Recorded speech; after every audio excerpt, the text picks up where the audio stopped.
அன்பே சிவம் மனமே குரு என்றுணர்த்திய குருவே போற்றி. எனக்குள் இறைவனை உணர வைத்த குருவே போற்றி.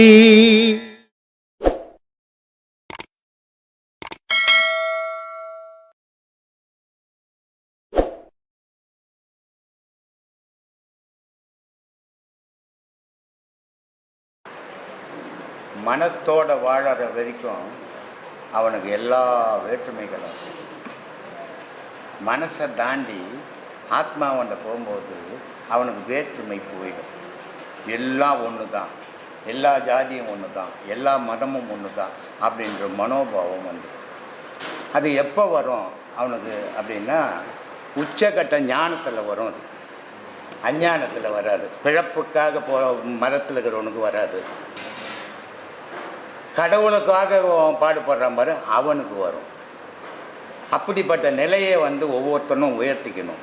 யார் ஜாதியும் உயர்ந்தது கிடையாது, யார் ஜாதியும் தாழ்ந்தது கிடையாது, யார் மதமும் உயர்ந்தது கிடையாது, யார் மதமும் தாழ்ந்தது கிடையாது. ஒரு மதம்ன்றது அந்த வழிபாட்டுக்காக வச்சுக்கிறத தவிர கடவுளுக்காகவே வைக்கல மதம். ஆனால் மனுஷன் மதம் பிடிச்சி போய் அழிஞ்சுன்னுக்கிறான் இன்றைக்கி. அது இருக்கக்கூடாது. அதை தான் இப்போ கூட சொன்னேன் நான். எல்லா தாயும் சிறந்த தாய் தான்.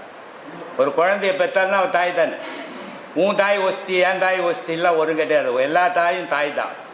அது மாதிரி எல்லா மதமும் மதம்தான். எல்லா மதத்துலேயும் அற்புதமான கருத்துக்கள் சொல்லியிருக்கிறாங்க மகான்கள்.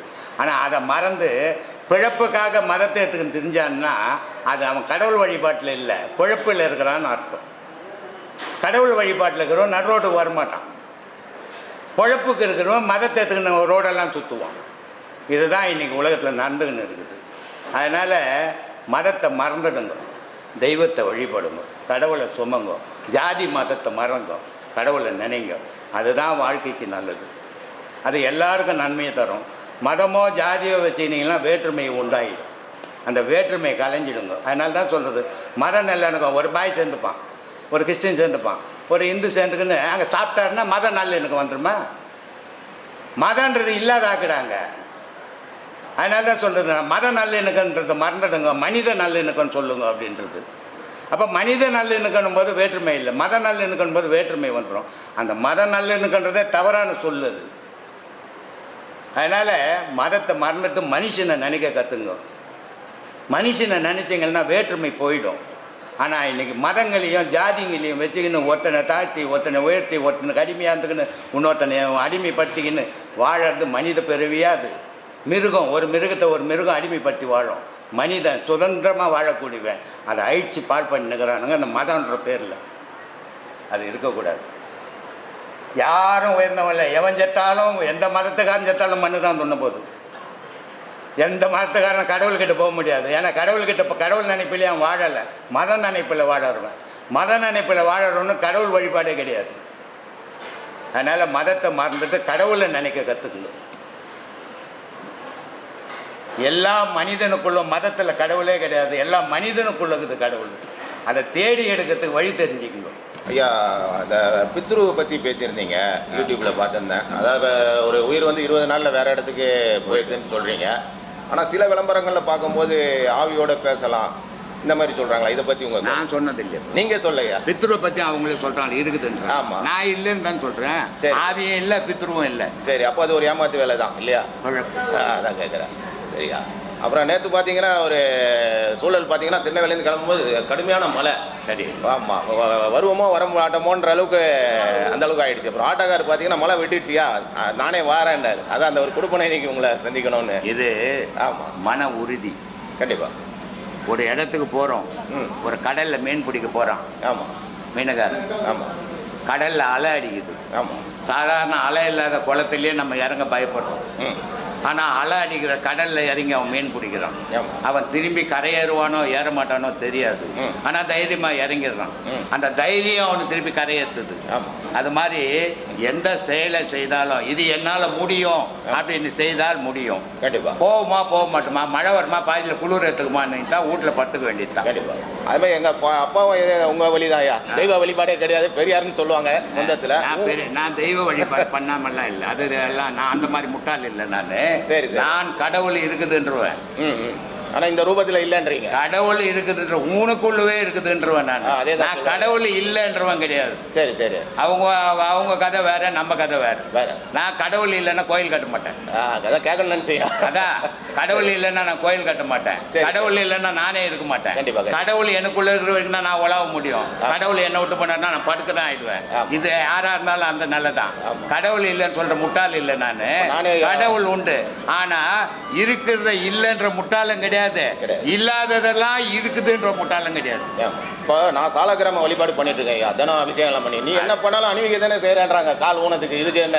அதெல்லாம் அவங்க மனசை பொறுத்துக்குது. இது அவன் ஒவ்வொரு பாதை அவனுக்கு பிடிச்சதுக்கெல்லாம். இப்போ ஒரு 10 பொம்பளை நிறுத்திட்டு உனக்கு எந்த பொண்ணுங்க ஓணும்னு கேட்டா என்ன சொல்லுவேன்? பதில் சொல்லுது இல்லையா? உனக்கு 10 பொண்ணுல எந்த பொண்ணு உனக்கு பிடிச்சி மனசுக்கு பிடிக்குதா தானே ஓனன்னு. 10 ஓனன்னா விபரீதமா போறிட்டோம், நீ காலி ஆயிடுவேன். அந்த மாதிரி உலகத்துல மக்களுக்கு பல மதங்கள் இருக்குது. அவன் மனசுக்கு எது சரின்னு பார்த்தா அதை போய்கின்னுக்குறான். நீ உன்னை தேடிக்கின்னு, நீ ஏன் மதத்தை தேடுற? என் பையனுக்கு ரொம்ப ஈடுபாடுயா. அதான் முதல் முறையா வந்து நிறைய பசங்க இருக்கிறாங்க. நேற்று கூட ஒருத்தர் மதுரை இருந்து வந்துக்கிறாரு. அவர் என் பையன்கிட்ட பேசணுங்கன்னாரு. பையன் உன்னோட வச்சுக்க என்கிட்ட என்னத்துக்கு எத்துனாரு? இது சும்மா அன்பு கின்புன்ற முறையில ஏமாந்து போறது. நாளைக்கு அது ஒதுக்க போகுது. அது தெரியாததுக்கிட்ட கொஞ்சம் கொலாவிக்கின்னு இருக்கிறோம். ஆபத்து நமக்கு அதால் தான் வந்துக்குது. நீங்க சொன்ன மாதிரி ஒரு மந்திராலயம் இது ராகவேந்திர பக்தர் ஏதாவது ஒரு பக்தரா இருக்கட்டும். அதான் இறைவனை விட மகான்கள் அந்த டைட்டில் சொல்ல வரேன். ரொம்ப நன்றியா. நன்றி. சொல்லுங்க சாமி. ஆத்மான சாமி. அப்புறம் மனம் இல்லாமல் போனால் தான் இறைவனோட கலக்க முடியும்னு சொல்கிறாங்க. ஆமாம். அப்போ மனமற்ற நிலையில் போன பிறகு சமாதிக்கு சமமானது. அப்படி சமாதிக்கு போனவங்க திரும்பி ரிட்டர்ன் வருவாங்களா? இந்த பிரபஞ்ச இந்த சமமான வாழ்க்கை நிலைக்கு வருவாங்க ஞானிகள்?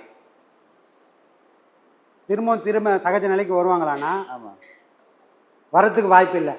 ஏன்னால் நாம் முதல் பாடமே கொடுக்குறோம். முதல் பாடமே அந்த சமாதி நிலையில் என்ன நடக்கணுமோ, என்ன வேண்டுமோ அதுக்கு முதல் அடியே எடுத்து வச்சுட்டோம். அதுக்கு பேர் என்னது? நாக்கம் அடித்து உள்ளே சொல்லிட்டோம். அது எதுக்கு வேணும் அப்படின்னா பின்னாடி, அதனால் நம்மளால் பண்ண முடியுமா பண்ண முடியாது தெரியாது. ஆனால் இது தொடர்ந்து பண்ண என்ன ஆகும்? நம்ம சமாதி நிலைன்னு ஒன்று ஏற்படும் போது இந்த அண்ணாக்கில் போய் இது போய் முட்டி நின்றுடும்.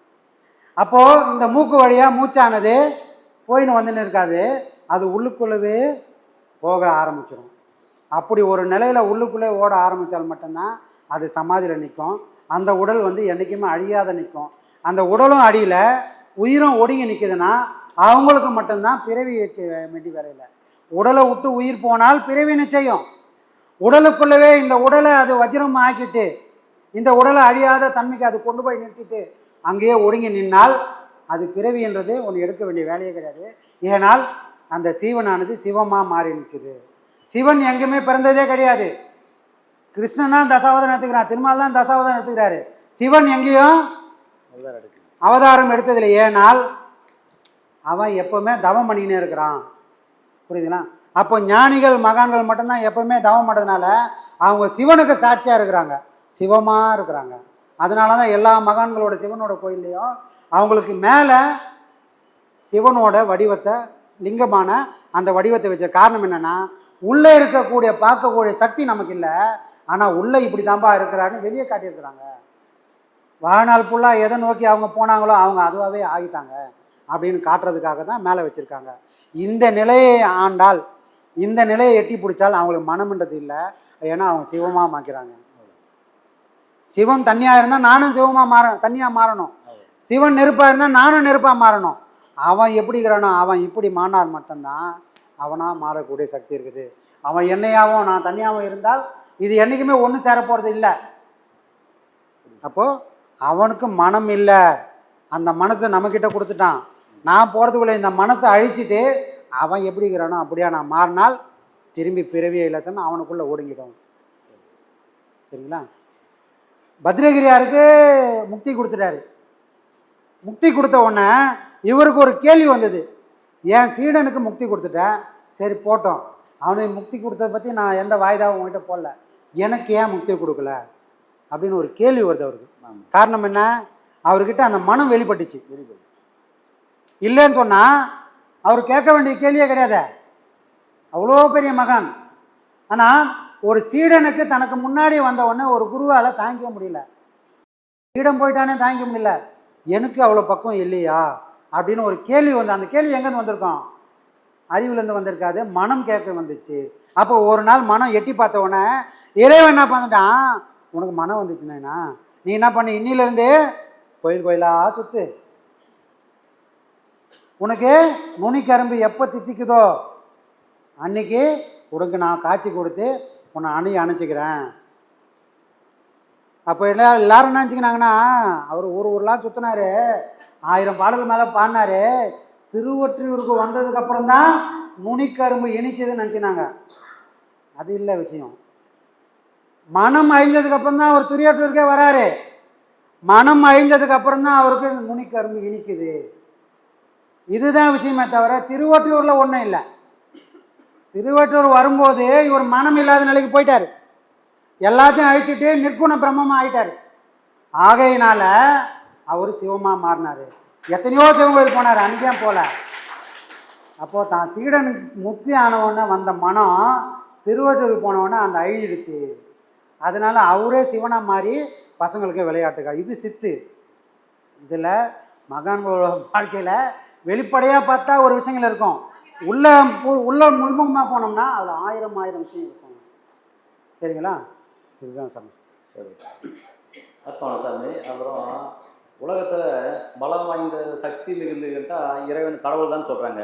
இறைவன் உலகத்திலே பலம் வாய்ந்தவர் கடவுள் தான் சொல்கிறாங்க. ஆனால் அந்த கடவுளை பார்த்தா யாரும் பயப்பட மாட்டாங்க. அந்த துஷ்ட சக்தி பண்ணுறாங்க இல்லையா, மாயாஜாலம், மந்திரஜாலம், காளி சூரியன்னு பண்ணுறாங்க இல்லையா, அதை பார்த்தா பயப்படுறாங்க. அப்போ கடவுள் பார்த்தா பயப்பட மாட்டான். இதனுடைய தற்பாரியம் என்ன? மனுஷன் எப்பவுமே அப்படிதான் சார், மனுஷனை பார்த்து தான் பயப்படுவான்.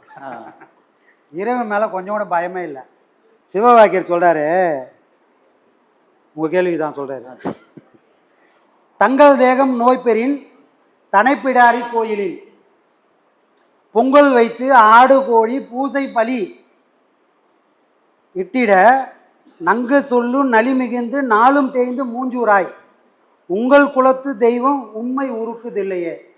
இவர் என்ன சொல்ல வர்றாருன்னா, உனக்கு ஒரு உடம்பு சரியில்லை, உடம்பு சரியில்லைன்னா என்ன பண்ணுற, குலதெய்வம் கோயிலுக்கோ இல்லை ஏதோ ஒரு கோயிலுக்கோ வேண்டிக்கிற, ஐயா எனக்கு இந்த உடம்பு சரியாயிடுச்சுன்னா உன் கோயிலில் வந்து பொங்கல் வைக்கிறேன், இல்லை கோழி வெட்டுறேன், இல்லை கடா வெட்டுறேன் அப்படின்னு வேண்டிக்கிற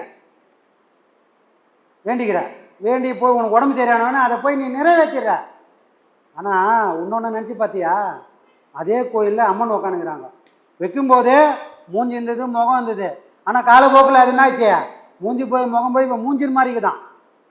இன்னும் சாமி ஆம்பளை சாமியா பொம்பளை சாமியா இல்லை கல் வச்சுக்கிறோமான்னு சொல்ல முடியாத அளவுக்கு அவர் தேஞ்சு போயிட்டாரு. இப்போ அவர் போய் யார்கிட்ட போய் சொல்லுவார்?